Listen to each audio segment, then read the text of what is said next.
Outra coisa que eu queria mostrar aqui foi abrir um novo ambiente de montagem e vou inserir esse texto de redução de 1,5 polegadas para 1, naquele esquema de inserir pela origem.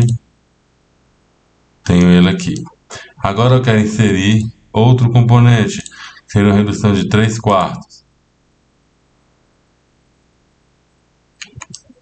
Eu vou pegar esse daqui e esse aqui, vou colocar eles concêntrico, vou mudar só esse sentido, porque eu quero ele apontando para fora.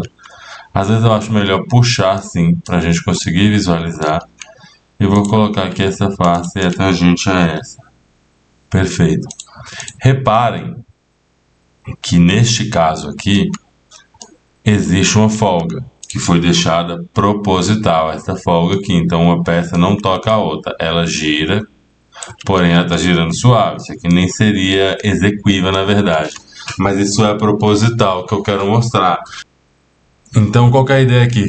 Fazer um estudo de detecção de interferências, para saber se tem um conjunto, tem uma peça pegando a outra. Então eu coloco aqui, detecção de interferências, e peço ele para calcular. Ele calculou e não achou nada. E aí você vê que a gente pode marcar uma coincidência como interferência. Às vezes eu posso ignorar alguma interferência que eu entender que é aceitável. Por exemplo, se eu estivesse falando de um ajuste onde eu queria criar uma sobreposição forçada. Então tá, agora deixa eu avançar um pouco com isso daqui. Eu vou pegar essa peça aqui e vou dar um leve fator de escala nela, visando assim criar uma interferência.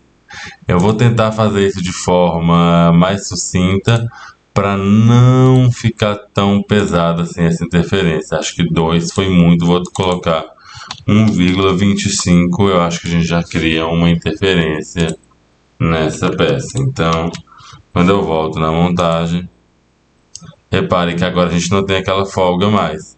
Ela continua girando. Isso em uma grande montagem, a gente poderia não perceber isso. Então, acho interessante.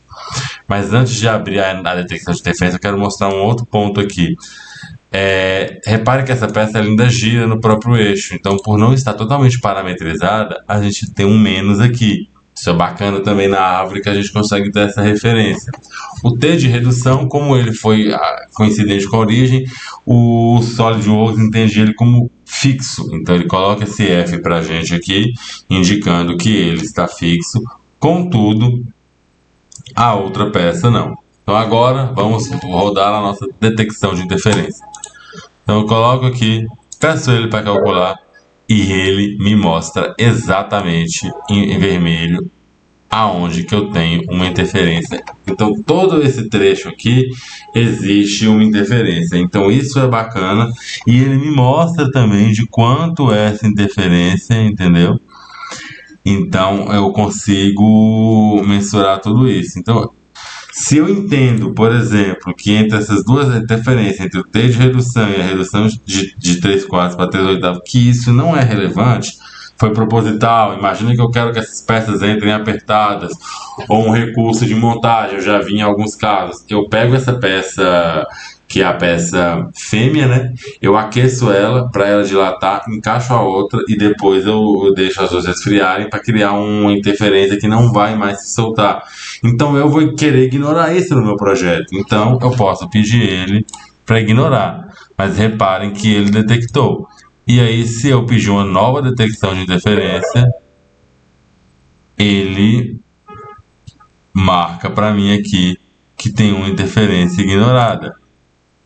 Então, eu consigo trabalhar desse jeito aqui.